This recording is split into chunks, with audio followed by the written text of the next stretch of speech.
80 शब्द प्रति minute. Yes. भूमि प्रदूषण भी विभिन्न प्रकार के कैंसर का कारण है। विषाक्त पदार्थों से भरी हुई भूमि मच्छरों, मक्खियों, चूहों, कृंतकों और ऐसे अन्य प्राणियों के लिए एक प्रजनन भूमि है। इन छोटे जीवों के कारण संचारित रोग सभी को ज्ञात हैं। विभिन्न प्रकार के बुखार और बीमारियां इनकी वजह से बढ़ रही हैं। कीटनाशकों और अन्य रसायनों के अधिक उपयोग के कारण होने वाला भूमि प्रदूषण कृषि भूमि को दूषित करता है। मिट्टी पर उगाई गई सब्जियां और फल जो दूषित हैं, विभिन्न प्रकार के रोगों का कारण बनते हैं। भूमि प्रदूषण के कारण भूमि की उपजाऊ शक्ति खत्म हो जाती है, जिसकी वजह से फसलें भी अच्छी नहीं होती, जिसके चलते हमें अच्छा भोजन नहीं मिलता। लोगों ने फसलों की पैदावार बढ़ाने के लिए उनमें टीके लगाने शुरू कर दिए हैं, जो कि मानव शरीर को बहुत नुकसान पहुंचाते हैं। भूमि यह हमारे खान एक मुख्य साधन होता है। मनुष्य ज़्यादातर तो खेती पर ही निर्भर करता है। भूमि दूषित होने के कारण मानवीय स्वास्थ्य, फसलों और पेड़ पौधों पर बहुत बुरा असर पड़ता है। भूमि प्रदूषण दिन पर दिन भयंकर रूप धारण करता जा रहा है।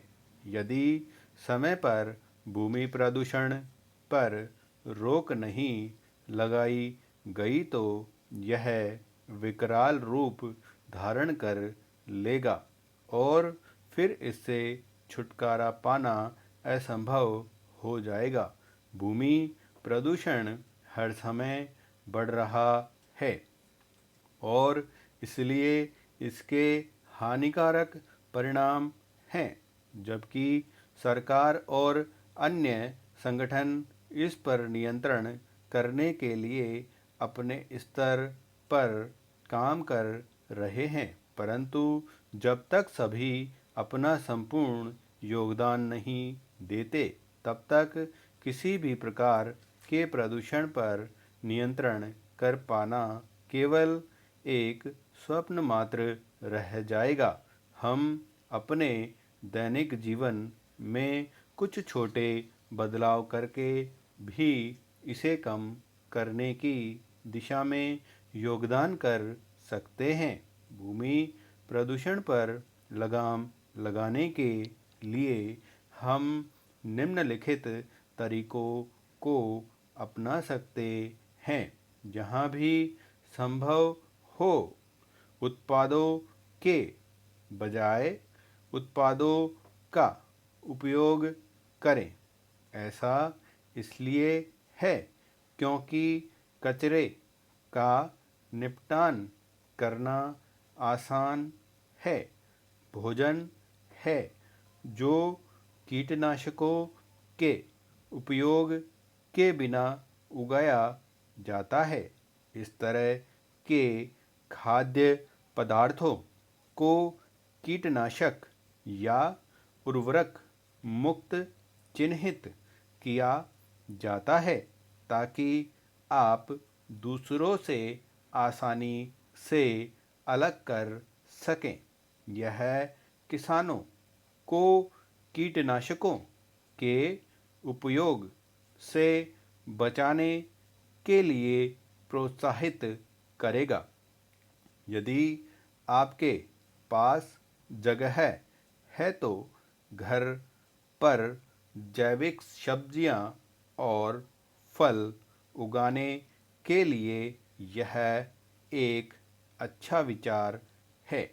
इन दिनों पैकेजिंग पर बहुत सारे कागज, रिबन और अन्य सामग्री बर्बाद हो जाती है। यह उन उत्पादों के लिए जाने का सुझाव दिया गया है जिसके पैकेजिंग बहुत कम है। पॉलीबैग के उपयोग से बचें। सरकार ने कई राज्यों में इन बैगों के उपयोग पर प्रतिबंध लगा दिया है। हालांकि लोग अभी भी इनका उपयोग करते हैं। पॉलीबैग का निपटान करना मुश्किल है और भूमि प्रदूषण में बहुत योगदान देता है। यह भी सुझाव दिया जाता है कि प्लास्टिक के बर्तनों और अन्य प्लास्टिक वस्तुओं का उपयोग न करें।